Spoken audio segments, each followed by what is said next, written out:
உழைக்கும் மக்களின் உன்னத நாளாம் இன்றைய தொழிலாளர் தினத்தில் எமது உறவுகள் அனைவருக்கும் இனிய தொழிலாளர் தின நல்வாழ்த்துக்களை தெரிவித்துக் கொள்வதில் மகிழ்ச்சி அடைகின்றோம்.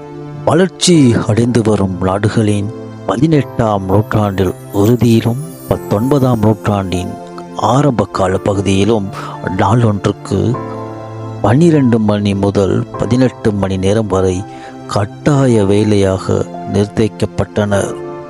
இந்த காலப்பகுதியில் 1886ஆம் ஆண்டு மே மாதம் 1ஆம் தேதி முதல் 8 மணி நேரம் வேலை என்ற நோக்கத்தோடு இன்னும் பல கோரிக்கைகளை கொண்டு அமெரிக்காவில் போராட்டங்கள் ஆரம்பிக்கப்பட்டது.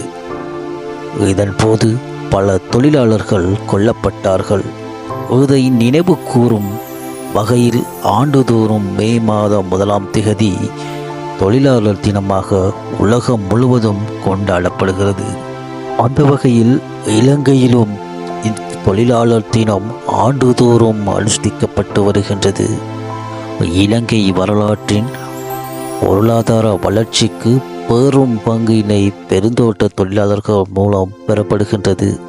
பெருந்தோட்ட தொழிலாளர்கள் பெரும் கொத்தடிமைகளாக பயன்படுத்தப்படுகின்றார்கள். இந்த அரசியல்வாதிகளாலும் முதலாளிமார்களாலும் ஆரம்ப காலகட்டத்தில் தமது நாளாந்த ஊதியமாக 10 ரூபாய் கூட போராட்டத்தின் மூலமே பெறப்பட்டது.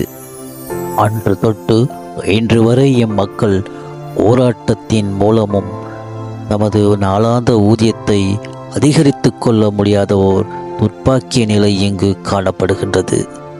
இன்னும் மக்களை தமது சுகபோக வாழ்வுக்கு பலி கொடுக்கின்றார்கள் எமது மலேக தமிழ் அரசியல்வாதிகள். அன்று இன்றைய எதிர்கட்சி ஆளும் கட்சியாக இருந்தபோது தமது மக்களுக்கு உழைப்புக்கேற்ற ஊதியம் பெற்றுக் கொடுக்க முடியவில்லை. இன்று அன்றைய எதிர்கட்சி இன்றைய ஆளும் கட்சி தமது மக்களுக்கு பெற்றுக் கொடுத்த ஊதியம் என்ன என்பதால் கேள்விக்குறியாகத்தான் காணப்படுகின்றது. மலேகத்தை ஆளும் இருவேறு பிரதான கட்சிகளும் ஒன்றையொன்று குறை கூறிக்கொண்டு இருக்கின்றது.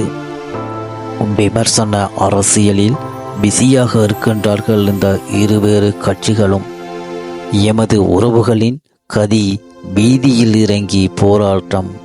அரச ஊழியர்களுக்கு ஊதியம் வழங்கும் எம் சமுதாயம், அரசாங்கத்தின் அச்சாணியாக திகழும் எம் சமுதாயம் இன்று வீதிகளில் கையேந்தும் நிலை.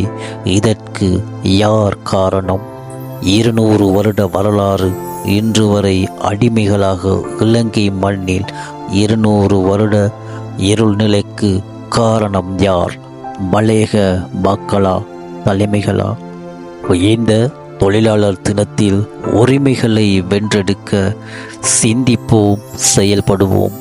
நன்றி, வணக்கம். இது உங்கள் வெற்றி முரசு.